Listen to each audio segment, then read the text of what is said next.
ಬೆಂಗಳೂರು ಗ್ರಾಮಾಂತರ ವ್ಯಾಪ್ತಿಯ ವಿಜಯಪುರ ಪೊಲೀಸ್ ಠಾಣೆಯಲ್ಲಿ ಸೀಸ್ ಆದಂಥ ವಾಹನಗಳನ್ನು ಹೊರಗಿನವರಿಗೆ ಮಾರಾಟ ಮಾಡಲಾಗ್ತಿದೆ ಅನ್ನುವಂಥ ಆರೋಪ ಮತ್ತು ಫೋನ್ ಪೇ ಮುಖಾಂತರ ಲಂಚ ಸ್ವೀಕರಿಸುತ್ತಿದ್ದಾರೆ. ಇಡೀ ಪೊಲೀಸ್ ಠಾಣೆ ಲಂಚದ ಕೂಪವಾಗಿದೆ ಅನ್ನುವಂಥ ಆರೋಪ.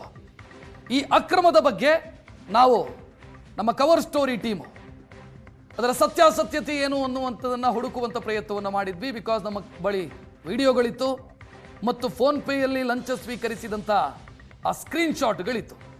ಇದನ್ನು ಪೊಲೀಸ್ ಸಿಬ್ಬಂದಿಯೇ ಸುವರ್ಣ ನ್ಯೂಸ್ಗೆ ಬರೆದಂಥ ಪತ್ರದಲ್ಲಿ ವಿವರಿಸಿದರು. ಇಲ್ಲೇ ನೊಂದ ಸಿಬ್ಬಂದಿ ಬರೆದಂಥ ಪತ್ರದಲ್ಲಿ ವಿವರಿಸಿದರು. ಇದನ್ನು ಹುಡುಕೊಂಡು ಹೋದರೆ ಹಲವು ವಿಚಾರಗಳು ಗೊತ್ತಾಗ್ತಾ ಹೋಯಿತು. ಈ ಅಕ್ರಮದ ಬಗ್ಗೆ ಒಬ್ಬ ವ್ಯಕ್ತಿ ನಮಗೆ ಫೋನ್ ಮುಖಾಂತರ ಸಿಕ್ಕಿದ್ರು, ದೂರವಾಣಿ ಸಂಪರ್ಕದಲ್ಲಿ. ಇಷ್ಟಕ್ಕೂ ಇಲ್ಲಿ ಏನು ನಡೀತಿದೆ ಅಂತ ಕೇಳಿದರೆ ಅಕ್ರಮಗಳ ವಿವರಗಳನ್ನು ಹೊರಹಾಕಿದರು. ವಾಹನ ಕಳ್ಕೊಂಡ ವ್ಯಕ್ತಿಯೊಬ್ಬರು ಸುವರ್ಣ ನ್ಯೂಸ್ ಜೊತೆಗೆ ಮಾತನಾಡಿದ್ದಾರೆ. ಅವ್ರು ಏನು ಮಾತನಾಡಿದರು ನೀವೇ ನೋಡಿ. ಸರ್, ನಂದು ಗಾಡಿ ಮಿಸ್ ಆಗಿಬಿಟ್ಟಿದೆ ವಿಜಯಪುರದಲ್ಲಿ. ನಿಮ್ಮದು ಏನೋ ಮಿಸ್ ಆಗಿದೆ ಅಂತ ಮಾಹಿತಿ ಬಂತು ಸರ್. ಹೌದು. ನಿಮ್ಮದು ಯಾವಾಗಿತ್ತು ಸರ್ ಗಾಡಿ? ಅದು 2021 ಆಗಿದ್ದದು. ಹಾಂ. 2022 ಗಾಡಿ ಇತ್ತು. ಹಾಂ. 23 ಇತ್ತು. ಹಾಂ. ಲಾಸ್ಟ್ ಇಯರು ಮಿಸ್ಸಿಂಗ್ ಗಾಡಿ. ನಾನು ಕೇಸ್ ಕ್ಲಿಯರ್ ಮಾಡ್ಕೊಂಡು ಹೋದೆ. ಹ್ಞೂ. ಇಲ್ಲಿ ಕೋರ್ಟಲ್ಲೆಲ್ಲ ಫಸ್ಟ್ ಫೈನ್ ಕಟ್ಟಿ ಎಲ್ಲ ಕ್ಲಿಯರ್ ಮಾಡ್ಕೊಂಡು ಗಾಡಿ ಎತ್ಕೊಂಡ್ಬರೋದು ಅಂತ ಹೋದ್ರೆ ಅಲ್ಲಿ ಕಳೆದೋಗೈತೆ. ನಿಮ್ಮದು ಗಾಡಿ ಮಿಸ್ ಆಗಿದೆ ಯಾವಾಗ ಸರ್? 2020 ಯಾವಾಗ ಮಿಸ್ ಆಗೈತೆ ಗೊತ್ತಿಲ್ಲ. ನಾನು ಕೇಸ್ ಕ್ಲಿಯರ್ ಮಾಡಿ ಹೋಗಿದ್ದಿದ್ದ. ಕೇಸ್ ಕ್ಲಿಯರ್ ಮಾಡಿದ್ದೀನೇ ಹೋದೆ ಗಾಡಿ ಕೊಡ್ತಾರೆ ಅಂತ. ಅವರೇ ಕೊಡ್ತೀನಿ ಬಾ ಅಂತ ಕರೆದ್ರು. ಹೋದ್ರೆ ಅಲ್ಲಿ ಗಾಡಿ ಇಲ್ಲ. ಯಾವ ಗಾಡಿ ಸರ್ ನಿಮ್ಮದು? ಸ್ಟನ್ನರ್. ಸ್ಟನ್ನರಾ? ನಮ್ಮದು ಹಂಗೆ ಆಗ್ಬಿಡುತ್ತೆ ಸರ್. ಏನು ಮಾಡೋಕೆ ಗೊತ್ತಾಗ್ತಿಲ್ಲ. ಏನು ಮಾಡೋದು ಅಂದರೆ ಯಾವುದು ಅವ್ರ ಬೇರೆ ಸಸ್ಪೆಂಡ್ ಟ್ರಾನ್ಸ್ಫರ್ ಆದರು. ಅವರು ಮಾಡಿದವ್ರು ಏನೋ ಗೊತ್ತಾಗ್ತಿಲ್ಲ. ಹೋದೆ ಒಂದು 4-5 ಸಲ ಕೇಳಿದೆ. ಈಗ ಹುಡುಕ್ತಾ ಇದ್ದೀರಿ, ಅದು ಹುಡುಕ್ತಾ ಇದ್ದೀರಿ ಅಂತ ಕತೆ ಹೇಳಿದ್ರು. ನಂದು ಅದೇ ಕೇಸ್. ಗಿಡಿನ ಬಿಟ್ಟೋಗಿದ್ರು ಅವತ್ತು ನೈಟು? ನೈಟ್ ಎಲ್ಲ ಗಾಡಿನ ನಿಲ್ಸಿದ್ದು, ಗಾಡಿನ ಬಂದು ಹಿಡಿದ್ಬಿಟ್ಟು ಕರ್ಕೊಂಡು ಹೋಗಿದ್ರು. ಇಲ್ಲಿಗೆ? ನಾನು ಸುಮ್ಮನೆ ನಿಲ್ಸ್ಕೊಂಡಿದ್ದೆ ರೋಡ್ ಪಕ್ಕದಾಗ. ನಮ್ಮ ಹುಡುಗರ ಹತ್ರ ಮಾತಾಡ್ತಾ ಇದ್ದೆ. ಅವಾಗ ಬಂದು ಹಿಡ್ಕೊಂಡು ಎತ್ಕೊಂಡು ಹೋಗಿದ್ದಾನೆ. ತಗೊಂಡೋಗಿ ಎಲ್ಲ ಹಾಕಿದ್ರು? ಸ್ಟೇಷನ್ ಒಳಗೆ ಹಾಕೊಂಡು ಸ್ಟೇಷನ್ ಒಳಗೆ ಹುಚ್ಚಿದ್ದು. ಈಗ ಹೊಂಡ್ರೆ ಗಾಡಿ ಇಲ್ಲ? ಗಾಡಿ ಇಲ್ಲ. ಇನ್ಸ್ಪೆಕ್ಟರ್ ಕೇಳಿದ್ರಾ? ಎಲ್ಲರನ್ನೂ ಕೇಳಿದಾಯ್ತು. ಹುಡುಕ್ತೀನಿ ಅಂತ ಹೇಳಿದ್ರು, ಕತೆ ಹೇಳಿದ್ರು. ತಿರುಗಿ ನೋಡಿದ್ರೆ 10 ಸಾವಿರ. ಇಲ್ಲಿ ಒಂದು ಕೋಟೆಗೆ ಒಂದು 20 ಸಾವಿರ ಖರ್ಚಾಯ್ತು. 10 ಸಾವಿರಕ್ಕೆ. ನಮಗೂ ಗೊತ್ತಿರ್ತದೆ ಯಾಕೆ. ಗೊತ್ತು. ಆಮೇಲೆ ಗಾಡಿನ ಅವಾಗ ತಾನೇ ತಗೊಂಡು ಒಂದು 6-7 ತಿಂಗಳಾಗಿತ್ತು. ಆ ಗಾಡಿಗೆ ಒಂದು 35-40 ಸಾವಿರ ಖರ್ಚು ಮಾಡಿದ್ವಿ. ಹೊಟ್ಟೆ ಉರಿತಿತ್ತು. ಗಾಡಿ ಕೊಟ್ಟಿಲ್ಲ ಅಂದ್ರೆ ಅಟ್ಲೀಸ್ಟ್ ಕಾಂಪನ್ಸೇಷನ್ ಕೊಡ್ಲಿ ಬಿಡ್ರಿ ಗಾಡಿ ಬದಲು. ಹೌದು, ಕರೆಕ್ಟ್. ಇವಾಗ ಅವ್ರು ನಂಗೆ ಫೋನ್ ಕೋಟ ಕಟ್ಟಿಲ್ಲ ಅಂತ ವಾರಂಟ್ ಹಾಕಕತ್ತೈತೆ. ಮತ್ತೆ ಅದೇ ಇವಾಗ ನಾನು ಕೇಸ್ ಕ್ಲಿಯರ್ ಮಾಡಿಲ್ಲ ಅಂದ್ರೆ ಅವ್ರು ನನ್ನ ವಾರಂಟ್ ಹಾಕಿ ಅರೆಸ್ಟ್ ಮಾಡ್ತಾ ಇದ್ರು. ಇವಾಗ ಗಾಡಿ ಕೊಡ್ಲಿ, ನಾನು ಕ್ಲಿಯರ್ ಮಾಡಿದ್ದೀನಿ. ಹೌದು, ಕರೆಕ್ಟ್. ಗಾಡಿ ಇಲ್ಲ. ಏನು ಗಾಡಿ ಏನಾಯ್ತಾ ಅವ್ರು ಕೊಡ್ಲಿ ನಂಗೆ. ಬೈಕ್ ಕಳ್ಕೊಂಡಂಥ ವ್ಯಕ್ತಿಯೊಬ್ಬರು ಮಾತನಾಡಿದ್ದನ್ನು ನೋಡಿದ್ರಿ. ಸ್ಟನ್ನರ್ ಬೈಕು ಪೊಲೀಸರು ಸೀಸ್ ಮಾಡಿದ್ರು. ಕೋರ್ಟಿಗೆ ಹೋಗಿ ದಂಡ ಕಟ್ಟಿ ಸ್ಟೇಷನ್ಗೆ ಹೋದರೆ ಗಾಡಿ ಇಲ್ಲ. ಅರೆ, ಪೊಲೀಸರು ಸೀಸ್ ಮಾಡಿರುವಂಥ ಗಾಡಿ ಸ್ಟೇಷನ್ನಲ್ಲೇ ಇರಬೇಕಲ್ಲ, ಸ್ಟೇಷನ್ ಪ್ರಿಮೈಸಸ್ಸಲ್ಲೇ ಇರಬೇಕು, ಆವರಣದಲ್ಲೇ ಇರಬೇಕು. ಗಾಡಿನೇ ಇಲ್ಲ, ಹುಡುಕ್ತೀವಿ ಅಂತಂದರೆ ಏನು ಗಾಡಿ ಮಾಯ ಆಗತ್ತಾ ತನ್ನಿಂತಾನೆ? ಇಲ್ಲೇ ಪ್ರಶ್ನೆ ಇರೋದು. ಅದಕ್ಕೆ ನಾವು ಆಗಲೇ ಒಂದು ದಾಖಲೆಯನ್ನು ತೋರಿಸಿದ್ವಿ. ಮಾಯ ಆಗೋದು ಹೇಗೆ? ಪೊಲೀಸರೇ ಮಾರ್ಕೊಳ್ತಿದ್ದಾರೆ ವಾಹನವನ್ನು, ಸೀಸ್ ಆದಂಥ ಬೈಕನ್ನು. ಅದೇ ಕಾರಣಕ್ಕಾಗಿ ಗಾಡಿ ಇಲ್ಲ ಅಂತ ಹೇಳ್ತಿರೋದು ಇವರು.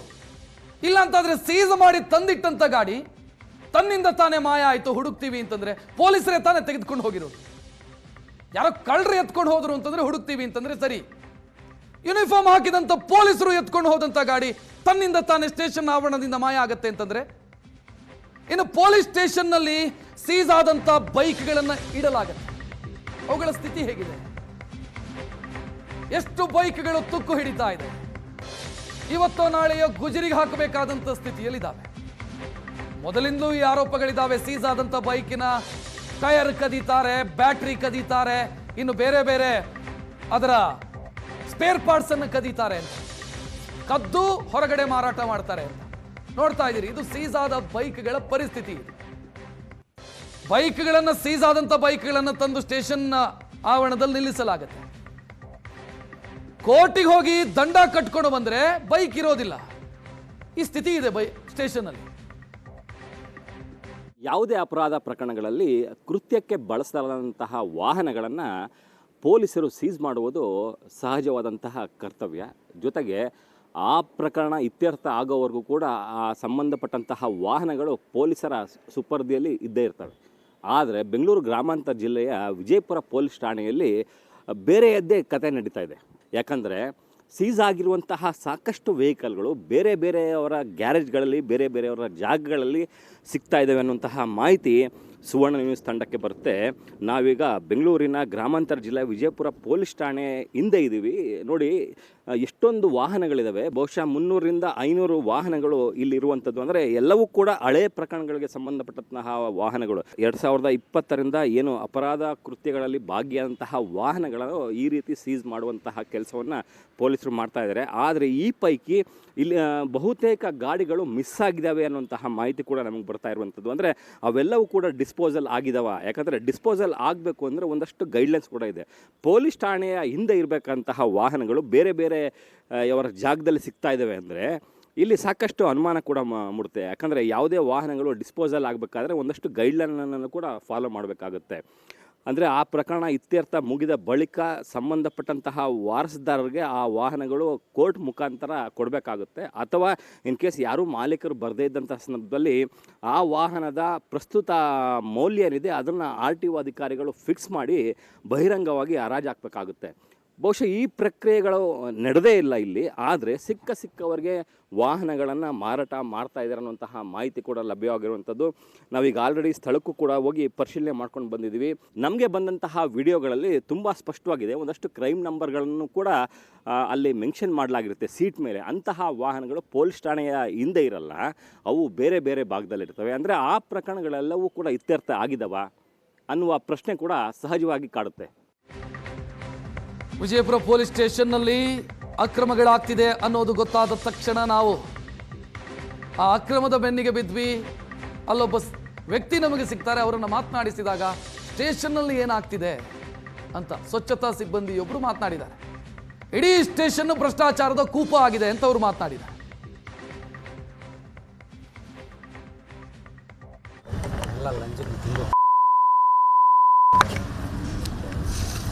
ಅಂದರೆ ಎಲ್ಲ ಸ್ಟೇಷನಾಗಿರೋರೆಲ್ಲ ಸಸ್ಪೆಂಡ್ ಆಗಿಬಿಡ್ಬೇಕು. ಹಿಂಗಾಗ್ಬೇಕು. ಆ ಮಟ್ಟಕ್ಕೆ ಇದು ನಡೀತಾ ಇದೆ. ನಾವು 4 ಎಕರೆ ಜಮೀನ್ಗೆ ಲಿಟಿಗೇಷನ್ ಹಾಕಿ ಹೋರಾಡೋದು. ಅವ್ರು ಯಾರೋ ಡಾನಿಗ್ಲ ಹತ್ರ ಓಡಾಡಿ ಅಣ್ಣ ನಾವು ಕೂಲಿ ಮಾಡೋದು ಅಣ್ಣ, ದಿನಕ್ಕೆ 600 ರೂಪಾಯಿ ಕೂಲಿ. 4 ಎಕರೆ ಜಮೀನಿಗೆ 4 ಎಕರೆ ಜಮೀನಿಗೆ ನಾವು ಲಿಟಿಗೇಷನ್ ಹಾಕ್ರೆ ಅವರು ಡಾನಿಗ್ಲು ಅವರು ಇವರು ಅಂತ ಹೇಳ್ಬಿಟ್ಟು ನಮ್ಮ ಕೇಸು ದುಡ್ಡು ಮೇಲೆ ಹೋಗ್ತೈತೆ ಸರ್. ಕ್ರೈಮ್ ನಂಬರ್ ಇದೆಯಾ? ಅದು FIR ನಂಬರ್ ಇದೆಯಾ? ಸಾನೆ ಈ ಸ್ಟೇಷನಾಗಿ ಕೆಲಸ ಮಾಡೋದು ಎಲ್ಲ ನಾವೇ ಎಲ್ಲ. ಅವಲ್ಲಿ ವೆಹಿಕಲ್ಗಳು ಎಲ್ಲ ಹೋಗಿದ್ದಾವೆ ಏನು ಗೊತ್ತಿಲ್ಲ ನಮ್ಗೆ ಗೊತ್ತಿಲ್ಲ. ಅವರೇನು ಹೇಳ್ತೀವಿ ಹೇಳ್ರಿ, ಪರವಾಗಿಲ್ಲ. ಚಲೋ ಪಂಚಾಯತಿನ ಮಕ್ಕಳು ನೋಡು ಅಂತ ಹೇಳಿದ್ರೆ ಅದು ಎಲ್ಲ ವಿಜಯಪುರ ಸ್ಟೇಷನಾಗ ಹೆಡ್ಲೈನ್ ಹಾಕ್ಬಿಟ್ರೆ ಅಲ್ಲ ಈ ಗಾಡಿಗಳೆಲ್ಲ ಎಲ್ಲಿ ಸಮಯ ಅದು ಗೊತ್ತಿಲ್ಲ. ಅದು ಅವ್ರ ಕಾಸುಗಳಿಲ್ಲ ಅಂದ್ರೆ ಅವ್ರು ಮಾಡ್ಕೊಂತಾರೆ.